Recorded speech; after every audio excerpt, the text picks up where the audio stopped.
안녕하세요. 주의주의 마음극장 주의주입니다. 지난주까지 싱가포르에서 시작해서 캐나다까지 저와 함께 여러 나라를 같이 여행해 주신 시청자 여러분께 감사드립니다. 오늘부터 약 5주에 걸쳐서 특별한 손님을 모시고 주의주의 마음극장을 이어갈 예정입니다. 바로 이 책의 주인공.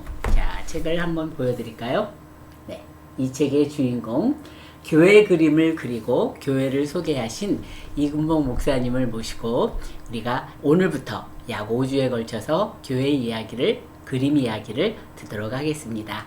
안녕하세요, 목사님. 네, 목사님 우선 자기소개를 좀 해주실까요? 네, 저는 이근복 목사입니다.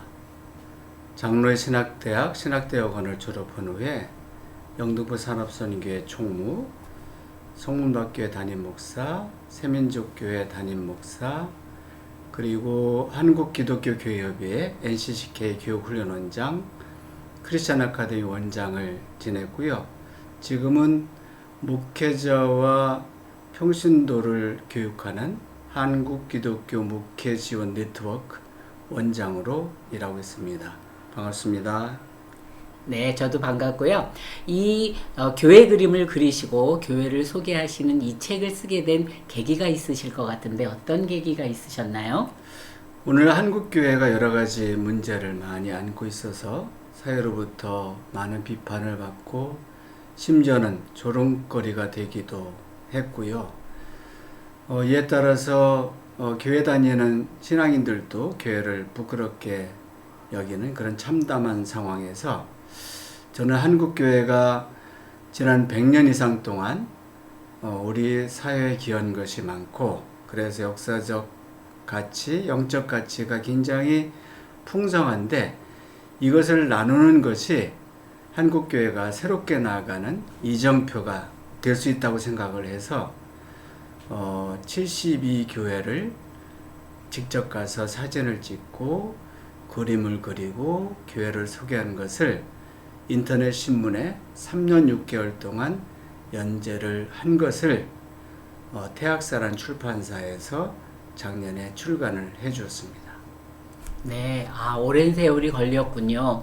근데 이 책을 보니까 이 겉표지에 교회 하나가 이렇게 나와 있는데 그림을 그리신 그 화법이 좀 독특한 것 같은데 이 그림 그리신 방법에 대해서 우리 시청자분들에게 좀 소개 좀 부탁드립니다. 네, 저는 정식으로 그림을 배우지 않았고 제가 새민족교회 담임 목사로 섬길 때 서울 서대문 도서관에서 수채화를 배운 것을 응용을 해서 교회 사진을 컴퓨터에 올려놓고 스케치를 하고 붓펜과 가는펜으로 그리고 마른 다음에 수채화 물감을 칠해서 저는 그것을 스스로 붓펜 담채화라는 이름으로 명명을 하고 계속 그런 그림을 그리고 있습니다.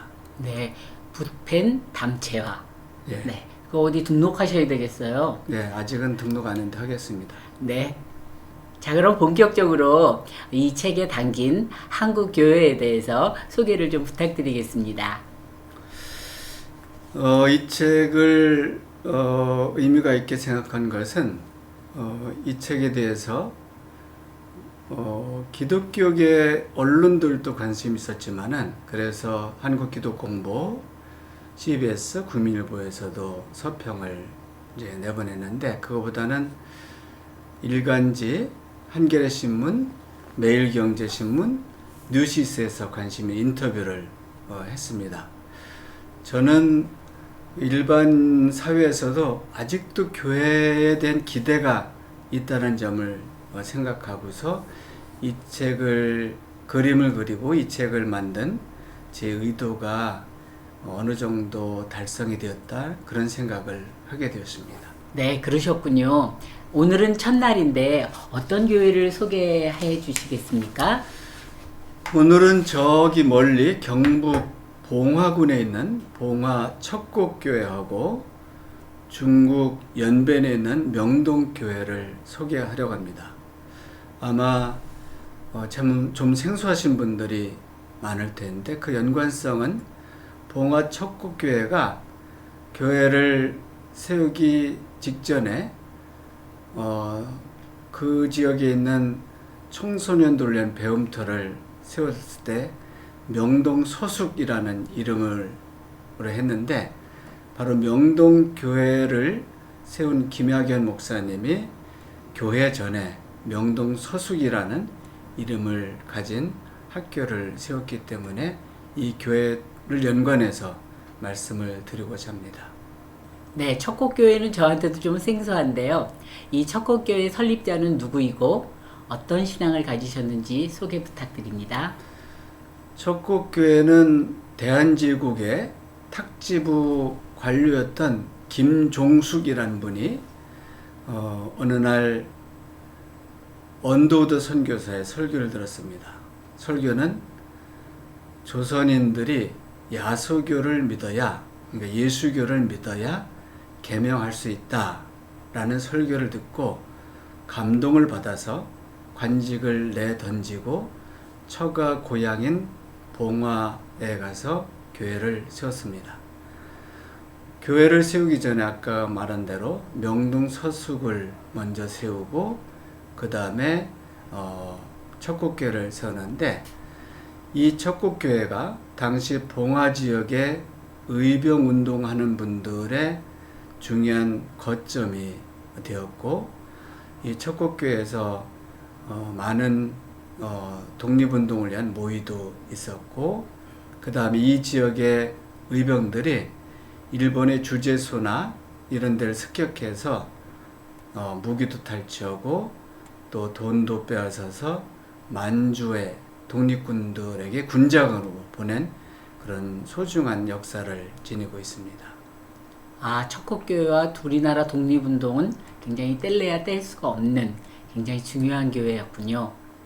아, 이렇게 우리나라 독립운동에까지 굉장히 지대한 영향을 미친 척곡교회인데, 이 척곡교회 건축학적 특징이 있다면 무엇이 있을까요? 건축학적으로는 그 당시 초기의 교회들은 초가집이나 기와집을 일자형, 기와집이나 초가집으로 내지는 격자형으로 교회를 설립했는데, 이 교회는 네모형으로, 그래서 15평짜리 사각형 교회를 지은 것이 굉장히 특징이고, 그 다음에 이 교회는 선교사가 아닌 토착 조선인이 스스로 세운 그런 자생적인 교회라는 또한 특징을 갖고 있습니다. 네, 이런 특징 외에 혹시 건축학적으로 기존 우리나라 교회하고 조금 더 다른 점이 있다면 어떤 점이 있을까요? 그 미음제형인데 또 거기에 문이 3개가 있습니다. 보통 그 초기 교회들은 문이 2개였죠. 하나는 남자 교인들이 출입하는 문, 또 여자들이 출입하는 문, 그리고 교회 내도 남자석, 여자석이 구분되어 있고, 그 가운데 휘장을 쳐서 남녀 7세 부동석, 이 유교의 그 사상을 배척하지 않고 수용을 한 그런 교회들인데, 여기는 문이 3개 있는 것은 남쪽으로는 남자들이 출입하는 문, 그 다음에 또 하나는 여성들이 출입하는 문이 동쪽에 있고요. 그 다음에 북쪽으로 문 하나가 더 있는데, 이것은 예배 인도자들도 드나들지만은 내부에서 독립운동을 모여다가 발각되면은 산으로 도망치라고 산 쪽으로 문 하나가 더 만든 그런 특징을 가지고 있는데, 그것만큼 독립운동을 위한 그런 교회였다는 점을 말할 수 있습니다.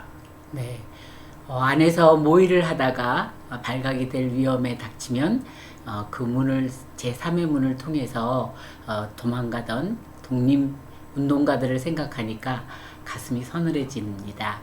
그럼 목사님, 이 척곡교회가 독립운동에 굉장히 중요한 역할을 한 것 같은데, 조금 더 그 독립운동에 어떻게 기여했는지 조금 더 설명해 주시겠어요? 독립운동을 모의하던 장소였고, 군자감을 모은 것을 거기서 전달받아서 이제 만주에 보내는 장소이기도 했고, 설립자인 김종숙 목사님, 나중에 목사님이 됐는데 이분이 이제 3.1운동에 주도적인 역할을 해서 일경에 잡혀서 고초를 많이 겪었고 신사참배 반대 운동을 전개를 했고요. 그래서 그리고 처남이었던 석태선이라는 분은 봉어 의병장이었는데 소백산에서 잡혀서 현장에서 처형을 당하게 됐습니다. 네, 척곡교회에 대한 목사님의 설명 감사드리고요. 오늘 두 번째 교회인 명동교회로 좀 넘어가도록 하겠는데 명동교회에 대해서 좀 소개 부탁드립니다. 명동교회는 규암 김약연 선생이 1909년 용정 명동촌에 세운 교회로 항일 민족교육과 항일 민족운동의 요람이었습니다. 거기서 이제 윤동주 시인이 자라고 공부하고 거기서 신앙훈련을 받은 그런 유명한 교회입니다. 네. 윤동주 시인 얘기가 나오니까 갑자기 눈이 더 번쩍 뜨이는데요. 목사님 혹시 윤동주 시 중에서 혹시 우리 시청자들에게 간단하게 좀 소개 좀 부탁드리겠습니다. 윤동주 시인은 뭐 서시라는 시가 가장 많이 네. 애송되는 시인데 하늘을 죽는 날까지 하늘 우러러 한 점 부끄럼 없기를 라고 시작되는 서시가 제일 유명하고요. 그리스도인들은 십자가라는 시를 잘 알고 있을 것입니다. 괴로웠던 사나이 행복한 예수 그리스도에게처럼 이라는 그런 구절이 있어서 숙명여자대학교 김은교 교수님은 여기처럼 이라는 단어를 가지고 책을 낸 적도 있습니다. 아, 그렇군요. 우리도 잘 알고 있는 서시와 십자가. 네. 명동교회를 세우셨다는 김약연 목사님과 명동교회에 대한 소개 좀 더 부탁드립니다. 규암 김약연 선생은 원래 함경도인데 나라가 망하자 함경도의 4가문이 중국 용정 북간도로 이주를 합니다. 그 중에 이제 한 가문을 이끌고 있었죠.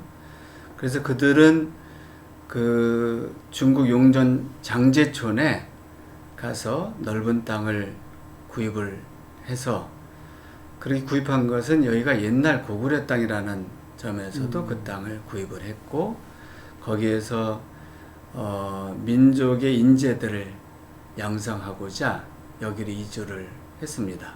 그 김약연 선생은 가서 명동 서숙이라는 배움터를 세웠는데 이 명동 서숙이 명동교회로 바뀐 그런 사연이 있습니다.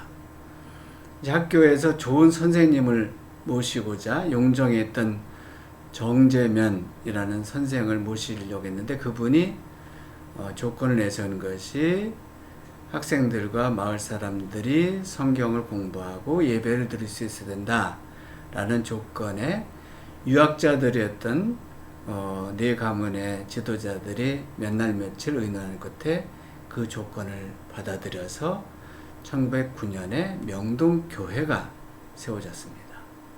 규암은 그 민족운동의 중심적 역할을 했는데요. 간도 지역에 간민회라는 자치 조직을 만들었고 이것이 항일 민족운동 구심체 역할을 했고 1919년 3월 14일에 용정에서 만세 시운동을 조직을 했는데 3만 명이나 되는 정말 대대수 조선족들이 모여서 만세를 했고 이로 인해서 일경에 잡혀서 2년간 옥살이를 했고요. 그로 인해서 나중에 명동교회와 명동학교가 폐쇄를 됩니다. 김약연 선생은 61살 되던 해에 평양에 가서 평양신학교를 졸업하고 목사가 되어서 명동교회에 부임을 합니다. 그분이 1943년도에 세상을 떠날 때 아주 유명한 유언을 했는데 나의 행동에 나의 유언이다 라는 말을 남기고 해방을 보지 못하고 세상을 떠나신 분입니다. 아까도 윤동주 시인에 대해서 잠깐 말씀해 주시기는 하셨는데요. 이 윤동주 시인과 명동교회에 대해서 같이 설명을 좀 해주시겠어요?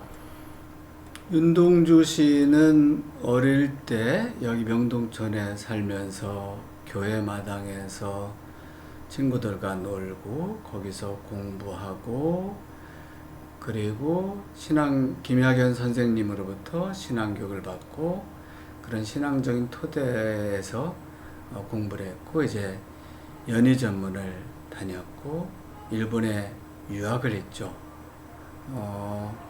후쿠오카 형무소에서 의문의 죽음을 맞이하기까지 이런 신앙을 지키고 꿋꿋하게 살면서 많은 시를 썼습니다. 네, 그러니까 목사님이 보시기에는 윤동주 시인의 시를 이렇게 쭉 시작업을 하는 데에는 어려서부터 가진 그 신앙이 굉장히 중요한 토대가 됐다는 말씀이시죠? 네, 그렇습니다.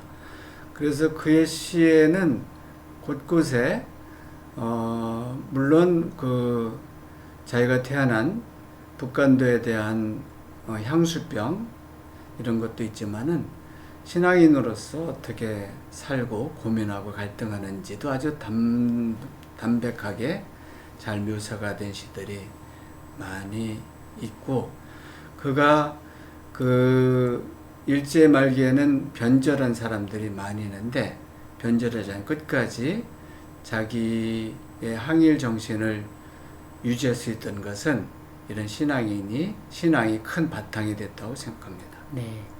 오늘 기회 되면 오늘부터 윤동주 시인의 시를 다시 한번 신앙적 측면에서 좀 읽어봐야 되겠다는 생각이 살짝 드네요. 예, 어느덧 마지막 질문인데요. 이 명동교회는 우리나라 교회와 어떤 연관이 있는지 좀 말씀 부탁드립니다. 윤동주 시인과 같이 놀며 공부했던 분들 중에 유명한 문익환 목사님과 문동환 목사님이 있습니다.